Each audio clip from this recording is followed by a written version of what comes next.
Well, everyone, welcome back to a very exciting episode of the Storybox podcast. Today, my friends, I'm delighted to welcome Katherine Woodward Thomas. Now, for those of you that don't know who she is, she's the New York Times bestselling author of the book Conscious Uncoupling, which we'll definitely get into because I want to know more about that. 5 Steps of Living Happily Ever After. I'm sure. Even after. Even after. My bad. Sorry. My eyes are still adjusting.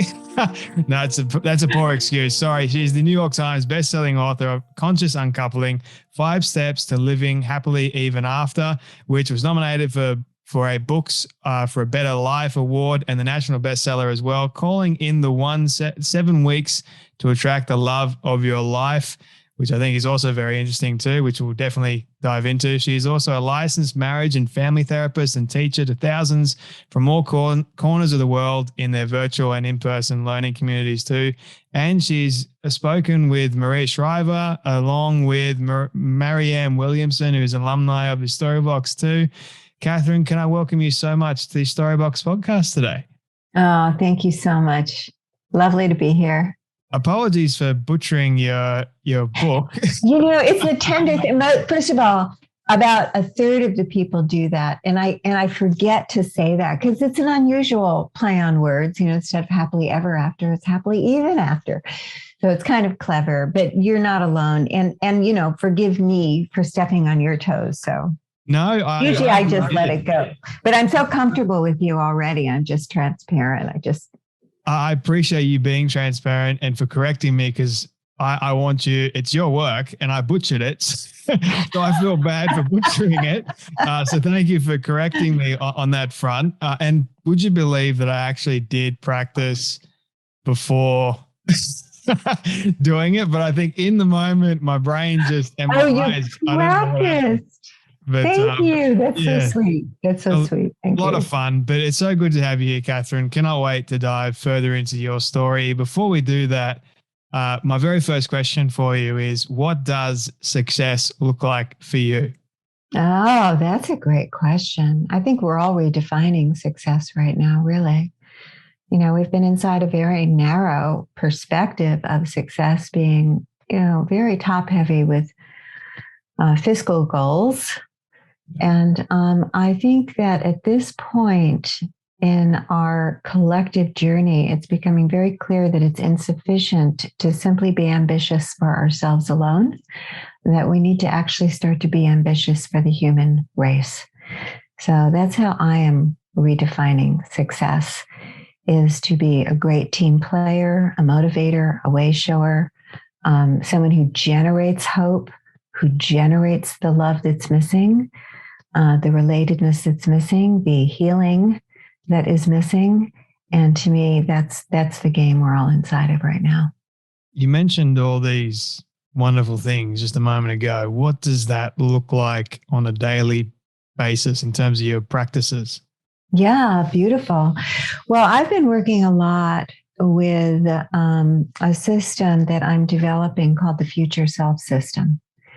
And that means that we start with the happy ending we desire in any given area, and in particular in the area that looks ridiculously impossible, so that happy ending looks like a completely unreasonable goal to even, think, let alone speak out loud.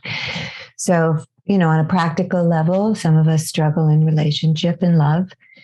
And you say, by this time next year, I'm going to have an engagement ring on my finger. I'm going to be with the great love of my life. We're going to be planning our, nuptials and, in a state of complete gratitude and joy. Or if somebody who is $100,000 in debt, you're going to say, I'm going to have $100,000 in the bank in savings and be debt free. So you kind of start with an unreasonable future. And on a collective level, that might look like, we've reversed climate change. The children have hope. America seems to have solved its, bipolar problem. And actually, we're actually really in a dialogue that is productive and working things out together. Democracy is protected throughout the world. I mean, that's what the future is that we all desire. The forests are coming back. The fish are coming back. All of the oceans are being restored. So wouldn't that be, a beautiful future? So I think, we've all kind of collapsed into dystopia pretty quickly. And we're in a lot of our images coming out of Hollywood. Please forgive me. I'm from California. I got to go down and talk to my colleagues down there because they're just one negative image after another. I'm like, no, don't you remember that part in the Bible that says, without a vision, the people will perish? Let's give people a vision, something to aspire to. So I like to start with the future, and I like to work backwards from there. And in particular, with the positive, possible self of that future fulfilled. Because from a metaphysical perspective, whatever we're focused on grows, and wherever we are centered at the level of identity is where we are generating our lives from. So it's very important to start from there and to name kind of the self that we have been overly identified with. It might be a traumatized self, but some limited version that came from wounds, or it was passed down through the lineage.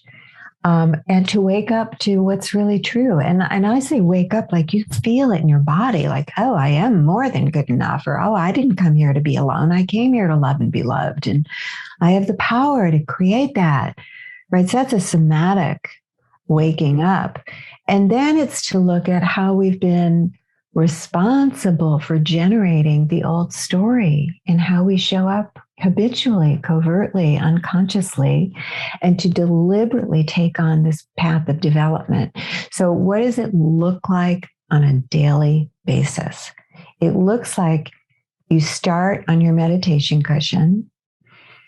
And, I'm all for TM and where you empty your mind and just, but that this is a different kind of meditation. It's a more intentional creation of the future. So what you do is you try on the future you desire. And in your imagination, you imagine that you're living it right now. What does it taste like? What does it feel like? What does it look like? So you're getting it into your body. And then you say, and who am I in this future? Well, I'm a person who's loved, who's valued, who's powerful, who's having an impact. You have to try on that self.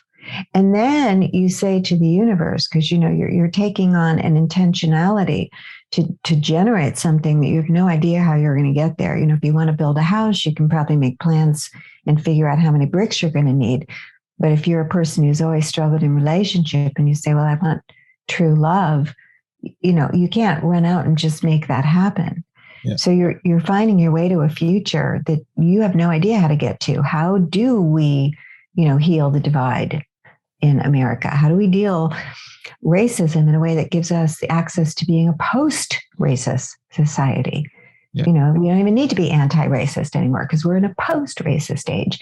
So, what does that look like? How would we possibly get from where we are to there? Well, that you need to be listening to the universe. So it's a lot of faith. And you say to the universe, with your vision now, back to your vision on your meditation cushion, what would I need to let go of to find my way to that future? And you listen.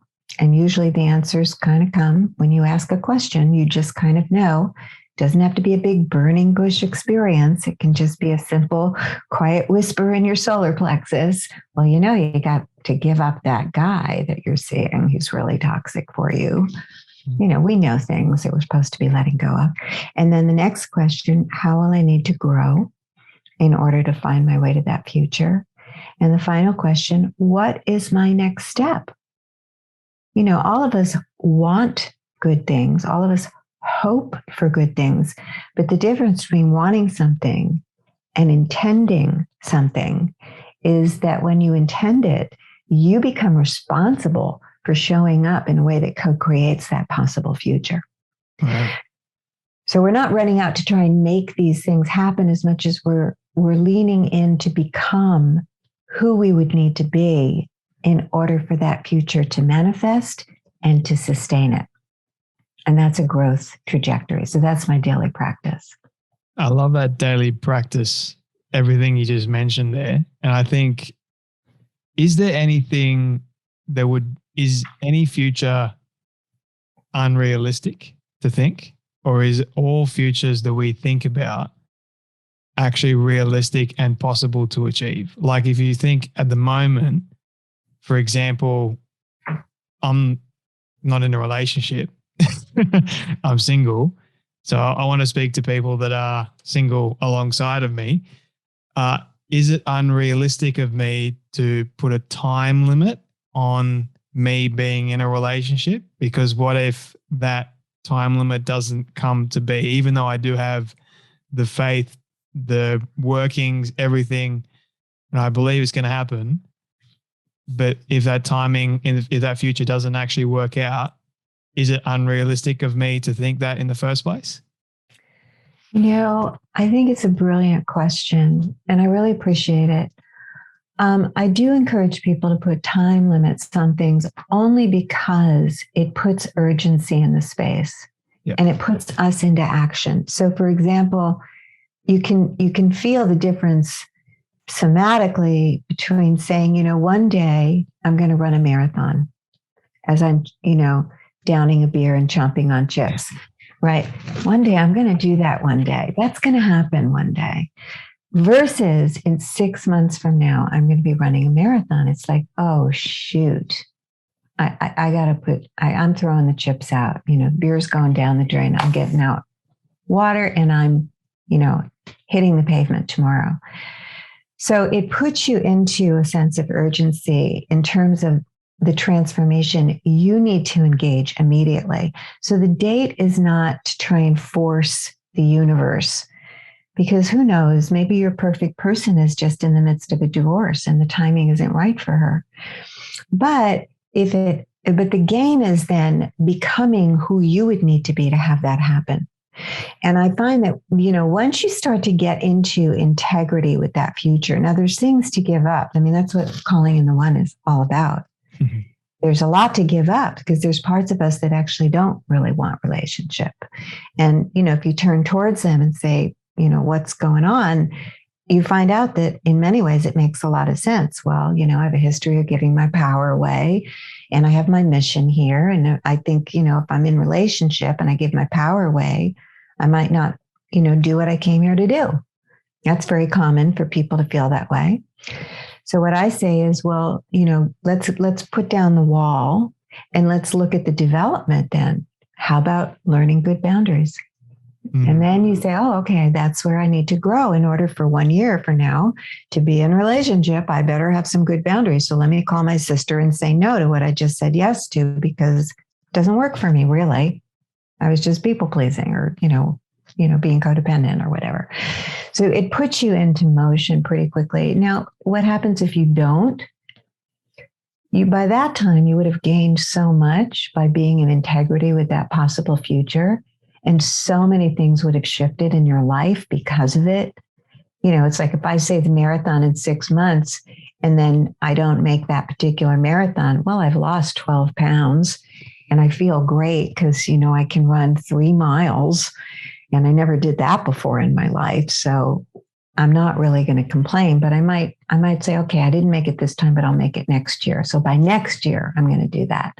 But you're already in this spiral upwards, The other thing is, I think, a lot of it, I have debates with my friend who's an astrologer, a love expert and an astrologer, because she'll look at the chart and say, oh, sorry, no love for 5 years.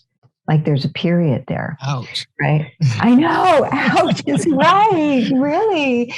So I like to say, well, look, but I before I called in the one, which is how I, figured out how to do this particular 49-day program that I share with people, which I did on myself successfully first after decades of toxic traumas in relationship. But she'll always, it's kind of definite. That's in your chart. You can't really argue with the chart.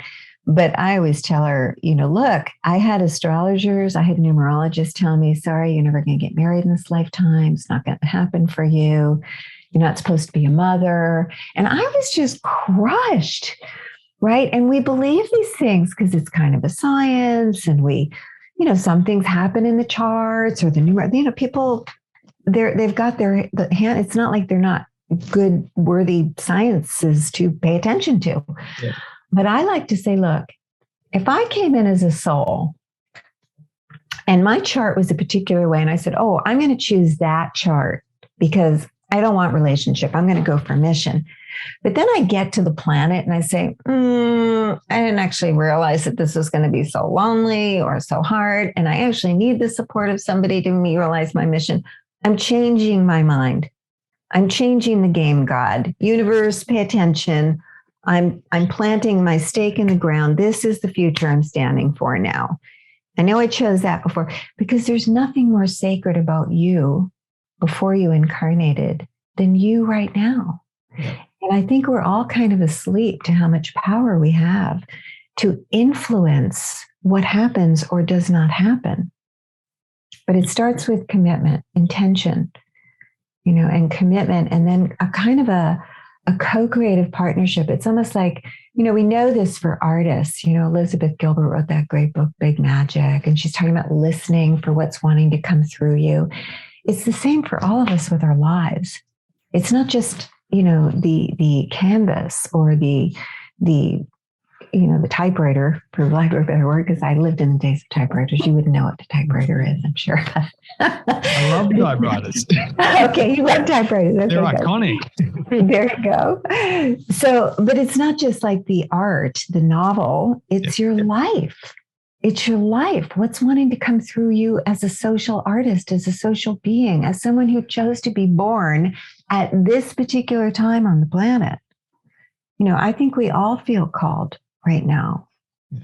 And so it is a certain way of being in relationship to life. It's a different system than the more logical system that most of us are used to and masters of.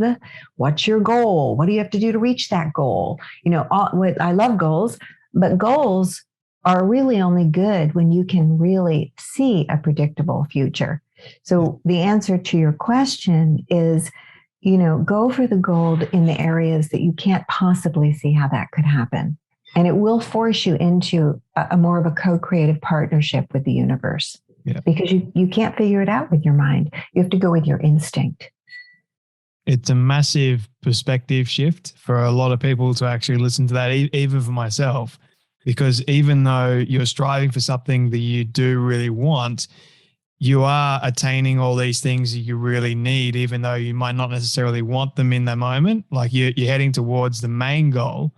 For me, it would be being in a loving relationship with someone, and then as I'm going through, I don't really notice how I am becoming the person that is going to be like great for a relationship, so to speak. Like I'm becoming hopefully patient, hopefully kind, hopefully someone that is respectful and someone, like you said, of integrity.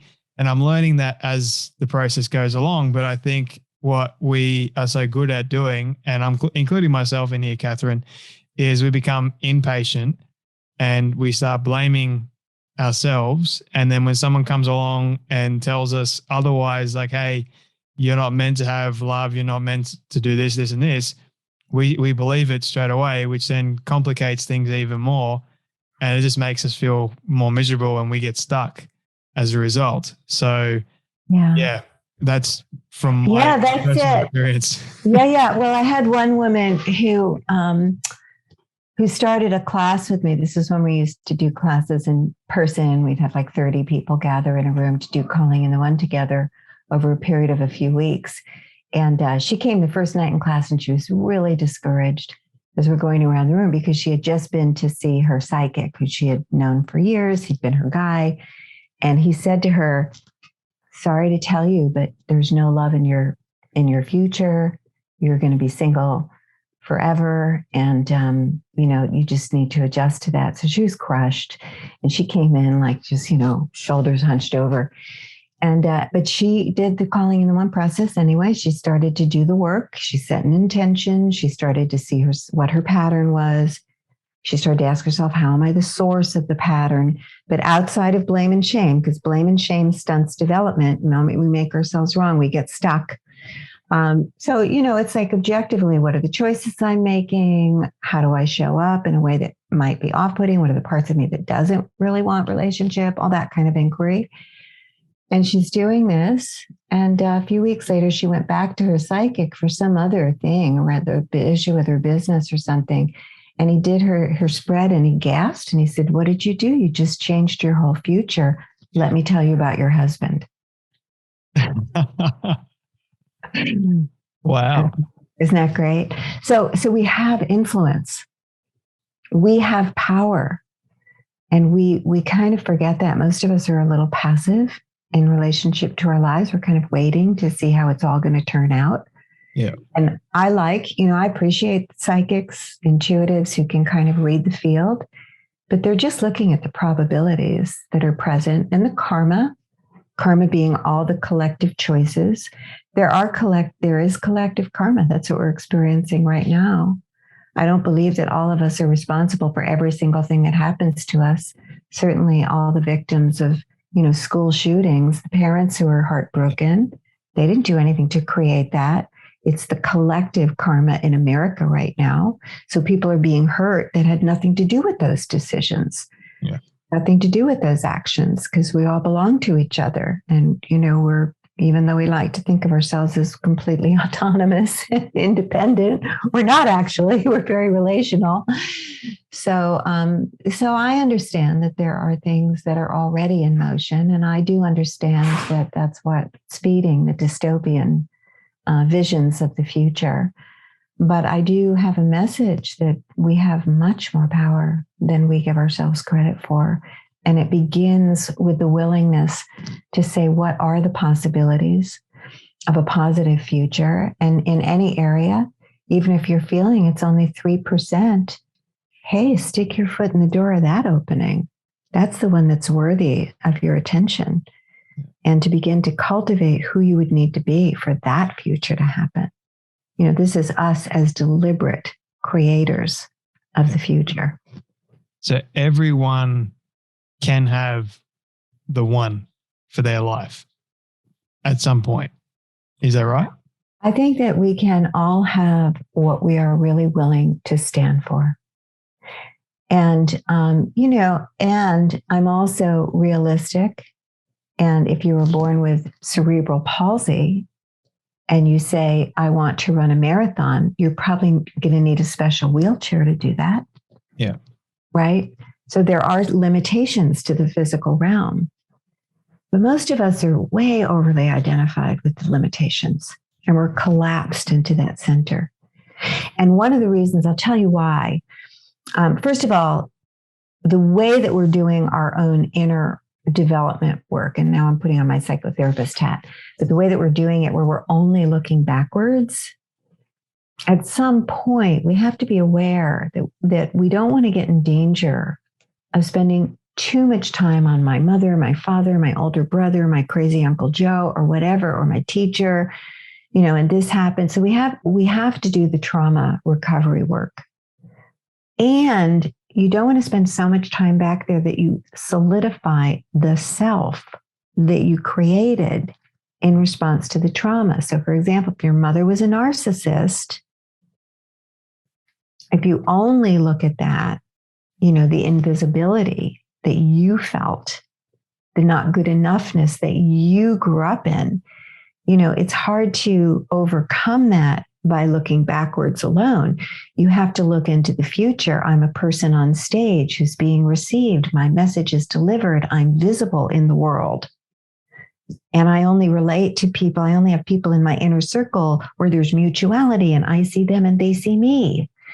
Who would I be in that future? What's the missing growth and development? Well, first I have to see myself.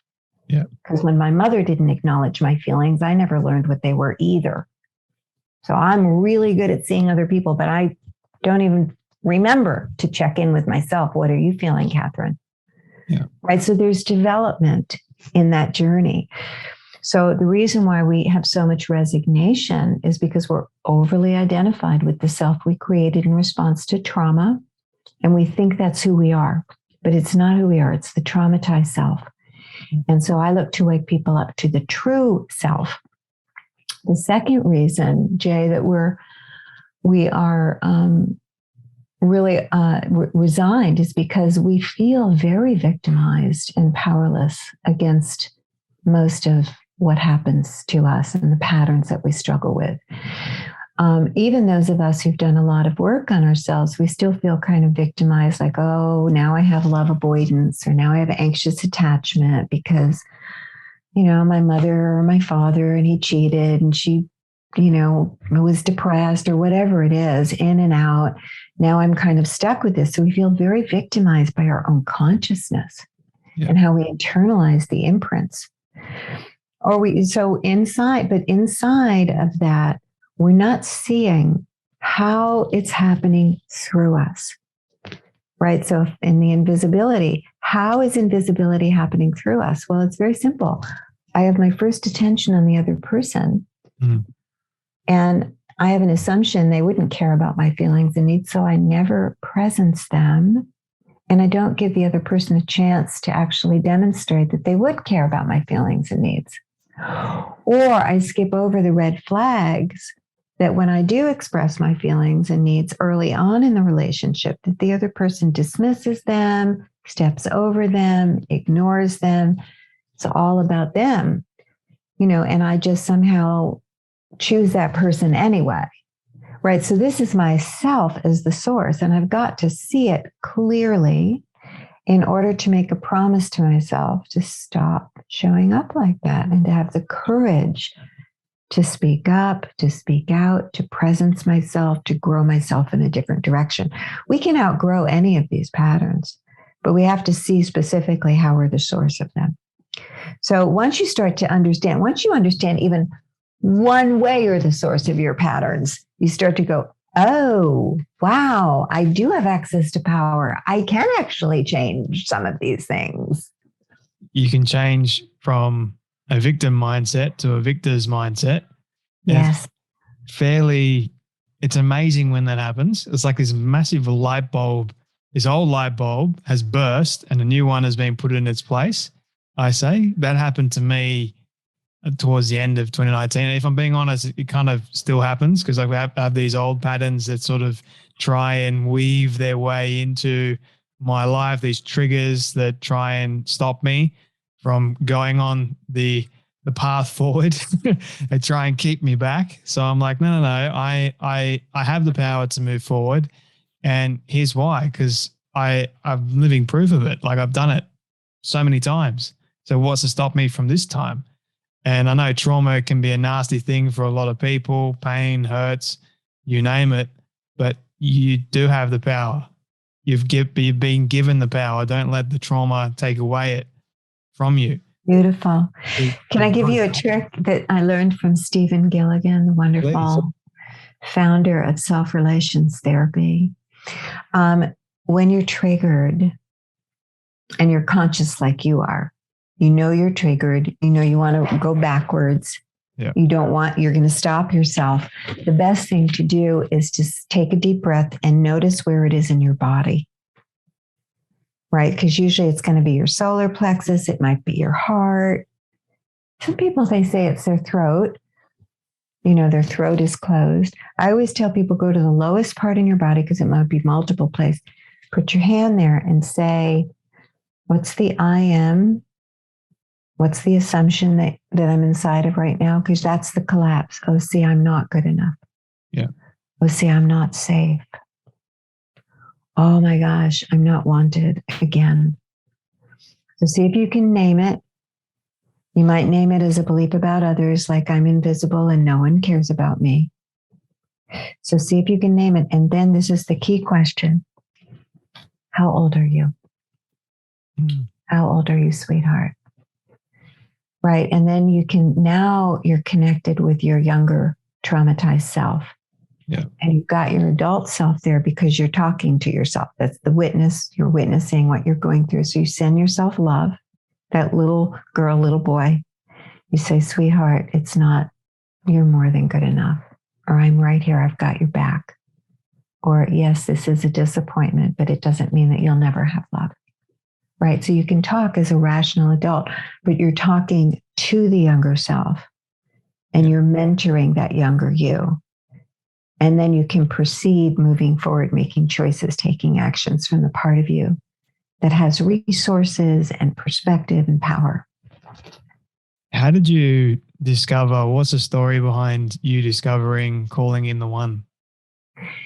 You know, I kind of mentioned before that I had all these really painful patterns in love. And I was a person who, I was kind of messed up from childhood. I had a very unstable background. My mom was super, super young, in and out of several marriages, moving every year. So, you know, it was kind of chaotic. She was overwhelmed, very rejecting, you know, she anyway. So I had a lot of challenges.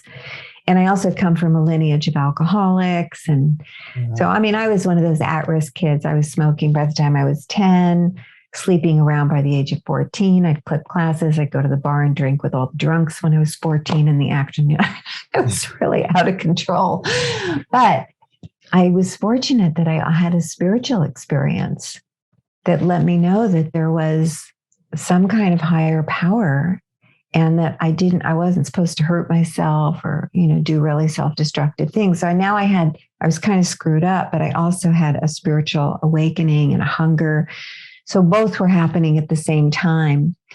And I had an eating disorder. So I ended up in 12-step programs. I ended up going to transformational seminars and therapy. So I was a person who was really working on myself, and I was making a lot of progress, but the relationship area was not improving a whole lot.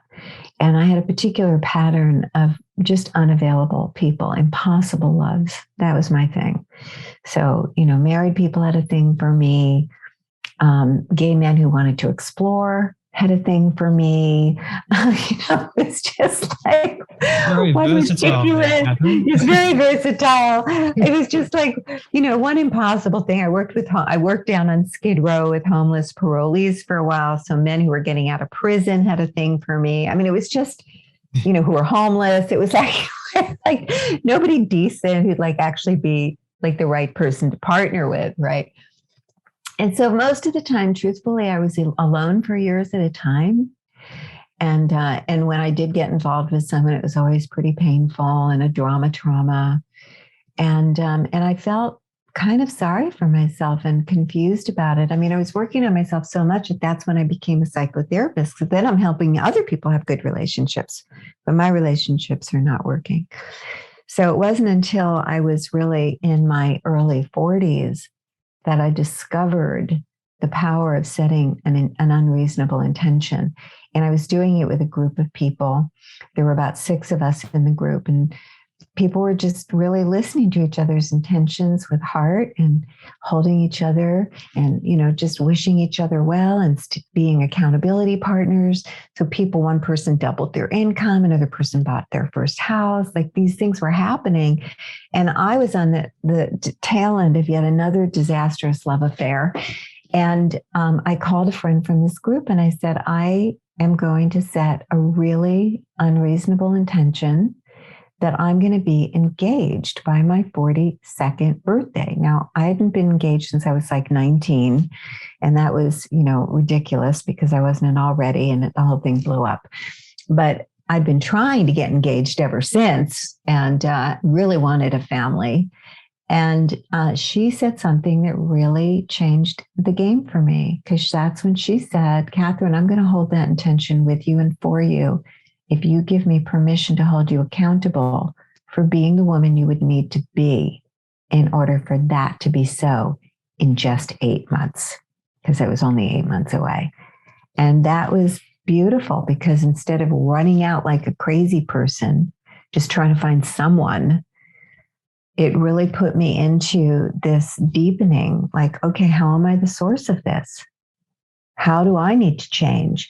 And I think up until that point, just kind of confused the issue with wanting love so much that I just assumed I was ready and available, and I wasn't. I didn't know that really until I started to ask myself all these questions I've been sharing with you.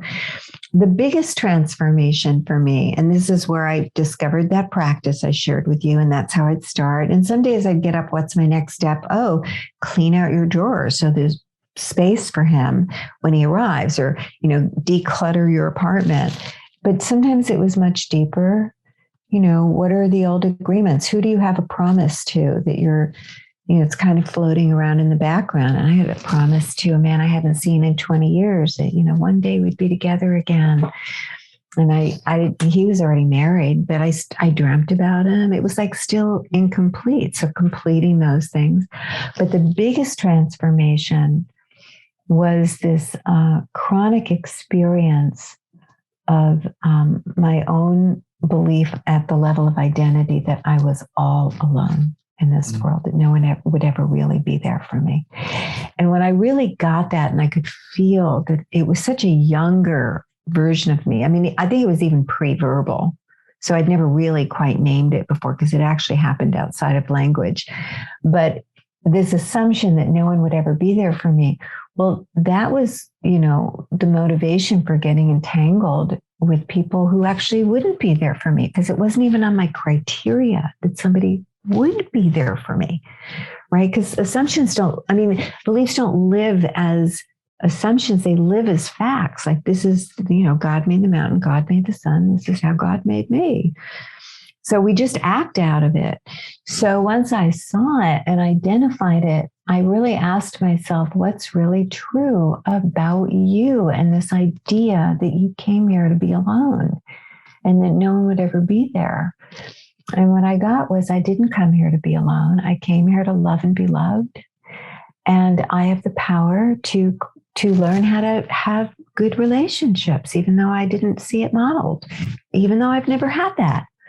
I can learn. I'm a good learner. So once I woke myself up and I started to show up and started to then take responsibility for how I was showing up in ways where I was generating aloneness with my profound self-sufficiency, or my lack of willingness to be vulnerable, really, or kind of self-abandoning to avoid any conflict with anyone, because it always seemed like the beginning of the end. I really owned that, and I started to really take seriously growing myself capable of navigating conflict, present to myself at all times, willing to take the risk to be vulnerable. The moment I started doing that, everything changed. Yeah. Everything radically, rapidly changed. It was actually quite shocking. And I kept doing the morning practice, and a few weeks in, I started to imagine this man from 6 years before and get this feeling like I should call him, but I kind of messed it up with him 6 years before that. Very, wonderful man. And I put it off because I was embarrassed. Went to a church service. I'd been going to this church for 10 years. I'd never seen this man. His name was Mark. And I see him across the parking lot. I feel shy again. I don't go say hello, and he leaves. So we didn't connect. 2 weeks after that, my friend convinces me to get on the internet. This is in 1999. It wasn't like what it is now. We were just starting to go there. So the internet site, the only one she knew about was one where they didn't even have the technology to put your pictures up. So there's 250,000 people with no pictures. I end up responding to one person completely anonymously. And when he writes me back the next day, it was Mark. It's crazy. Crazy. So we were engaged 2 months before my birthday, married the next year. And then at 43, I gave birth to our daughter. And that's when I thought, okay, that's not a personal miracle. That had to be for everybody. Let me write down what I did. Because people were asking me, what did you do? So I wrote Calling in the One just because people were saying, wait a minute, what did you do? So I duplicated it. Give me a step-by-step process on how to do the same thing. Yeah, that's what it is. It's a 49-day program. You get one piece at a time. Wow. Yeah. That is such a good story. I love that story. I mean, yeah, there's hope for me. Yes, there is. Yeah. I mean, I say to people at the moment, and thank you so much for sharing that story, Katherine. I really do appreciate it. I say to people, like right now, I'm in a season of singleness, mostly by choice. But that doesn't mean that if the one was to turn up soon, then I won't jump at it. Yeah, because I don't want to be alone, and I'm almost 26 at the moment, so I know my parents are wanting to have grandkids at some point. Oh, But anyway, I'm rambling beautiful. on that front. But No, I'm it's curious. gorgeous. And I just want to give you my calling in the one juju blessings. Thank you. That happened quickly for you. Thank you. I received that. For those people that want to know, and it's something that I'm curious about. Firstly, what is love? How do we know that it's love? Is it more than just a feeling? Oh, it's definitely more than a feeling. I think love is care.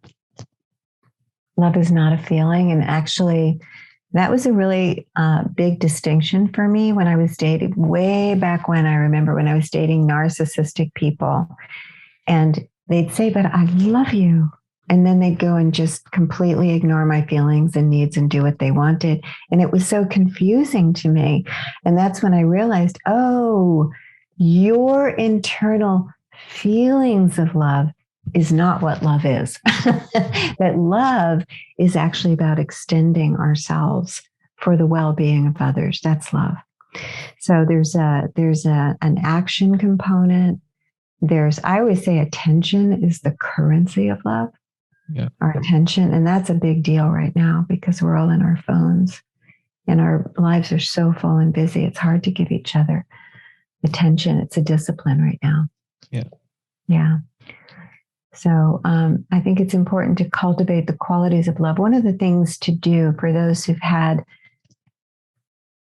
maybe, not so ideal upbringings, didn't really learn about love from your upbringing that you're overcoming, is to become a student of healthy love, of happy love, and to really honor your own need for things like integrity and someone to really be there and show up and be consistent and generous and to pay attention to your feelings. They can't give you everything you want and need, but they listen, they care, they do their best to adjust, to learn how to have healthy arguments, to learn how to speak the truth, to learn how to say no and disappoint the person you love because you have to be true to yourself, to learn how to listen to that person saying no and to not withdraw your love because they're taking care of themselves.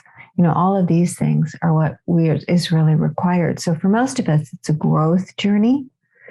And a lot of us are kind of hip to, my attachment style, like anxious or avoidant or some combination thereof, or I have disorganized attachment.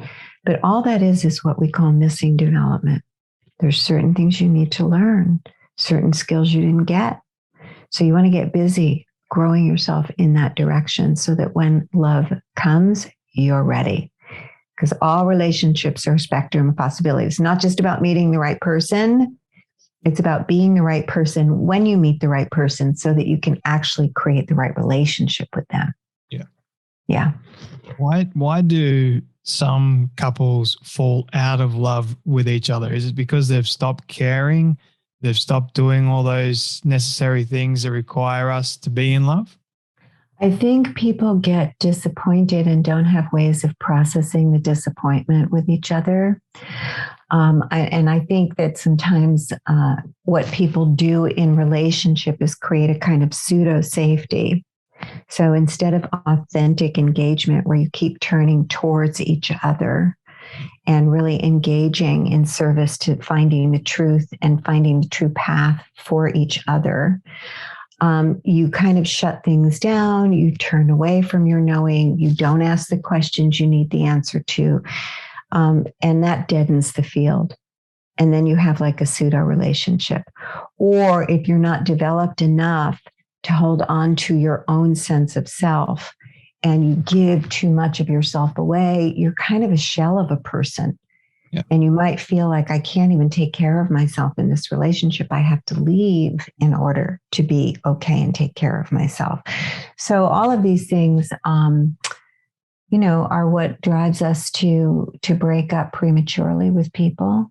And sometimes that's what we need to do. And that's where conscious uncoupling comes in. It's like, okay, if you're going to break up with someone, let's do it consciously and in a way that's going to help you grow from the experience and not dim down your chances for love moving forward, but really expand you and help you to learn your lessons so that the next time around it's even better than before. Yeah. What do you love the most about yourself and your story? Oh, thank you. I think I love how committed I am to life, how completely devoted I am and resilient I am in the face of the disappointments of life, the betrayals that we all suffer, the setbacks. I think right now all of us are kind of reeling just from what's happening in our world, and our hearts are kind of broken most of the time. And to continue to be someone who affirms the goodness of life and then generates it at any given term, at any given moment, to the best of my ability. That's what I love most about myself. I love that. It's so cool. I got two quick final questions for you, Katherine, because I do want to be respectful of your time. Thank you. What is a love alchemist? Oh, a love alchemist. That's actually the step 4 in Conscious Uncoupling, become a love alchemist. It is someone who recognizes the normal impulses of people to blame and shame each other at the end of a relationship or in a difficult time. It's somebody who has been wounded by the arrows of love and who chooses anyway to turn things around in a healthy direction for the greater good of everyone involved. And it's almost an Aikido move, really. It's to bring repair in moments where one was not expecting repair, probably. One of the metaphors for being a love alchemist is kintsugi, which is a Japanese art form that when you have a pottery piece that's broken, you repair it with gold so that the repaired pottery becomes even more valuable than the original pot was, because you validate the value of the pot by how you choose to repair it. So step 4 is about really this decision to do exactly what I was just saying I like about myself, to love in the face of no love, to be a generator of goodness, healing, light, happiness, well-being, even in the face of intense disappointment, intense sorrow, intense betrayal, to be willing to take responsibility for your part and make an amends and clean up your side of the street, to not allow someone with the lesser consciousness to determine the dynamic between you. All of these things are what being a love alchemist is. Interesting. Very interesting. Thank you so much for your time today, Katherine. This is my final question for you. I've loved this conversation. I feel like I could talk to you for a lot longer, but this question is a hypothetical one, but I want you to imagine with me for a moment that you've been able to reach the age of 100. All your friends and your family have decided to put together a film for you of everything you've ever said and everything you've ever done. Don't ask me how in the world they got it all. We'll call it magic for sake of argument, but they've been able to get it and show it to you on your 100th birthday. What do you want that film to say and to show about your life? I would hope that the film was watching the people who were listening, and the tears in their eyes of relief, of hope, of possibility, and of healing. That's what I would hope to see, because I think it's all we take with us anyway. Yeah, it's beautiful. Where can people connect with you, Katherine, buy your books and learn more about your work? Yeah, thanks. Just on my website, KatherineWoodwardThomas.com. And I am just launching right now. I think we're going to get it up this week. But anyone who joins the Love Out Loud list, we've been sending messages, but I'm just about to go into a writing period. So I created a really special ebook that I think is good enough to be selling on the shelves of the store. Sometimes people slap together ebooks, but this one really has great information in it. And I just want to give it to people. It's just it's wisdom messages on love. And then there's practices on how to embody that and live that. I'll make sure everyone knows where to find you. I personally think you're amazing, Katherine. Thank you so much for joining me today on the Storybox podcast. Thank you. It's been a joy. I loved all your questions, and I really appreciate you a lot. And thank you for your vulnerability and transparency. I know that you're going to be very, very happy in love. I can see that for you.